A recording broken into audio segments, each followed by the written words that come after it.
हाय सांग मैंने देखंतु आज सकाळ सकाळ नाइट सब आसी जाइची जेहेतु ये बड़ अच्छी तेणु काम यहाँ बिक्री नुहे ये कम आसी जेहेतु ये बड़ अच्छी देखो ये सब नाइटी आसी सब बड़ बड़ नाइटी तेणु से गेड़ा लोक आपको छोट नाइटी बनाव देखो ये टाइप नाइटी आसते लंग जे से बुड़ी डूबीज तेणु आपको कटा हम काटिकी छोट बना देखो ये गोटे नाइटी आसी तापर ये गोटे सुंदर नाइटी आईटा भी सेमती काटिकी छोट बना हम देखु ये नाइटा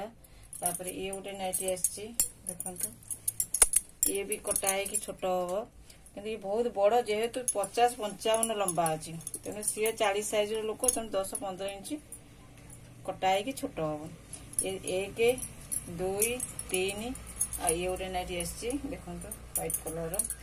जेहेतु गेड़ा लोक यहाँ भी सेमती आग पछ कम अच्छी बहुत सुंदर नाइट आ भल सस्ता भी नाइटा अच्छी देखी 255 टंका तेणु ये सब नाइट आसी कटा हम छोट हम सिलाई करने दिहब तेणु जदि नाइट बड़ हो जाए काटिकी सिलाई कर छोट कर पिंधतु जदि आम चैनल भल लगे तो लाइक सब्सक्राइब निश्चिंत करेंगे रही जय जगन्नाथ।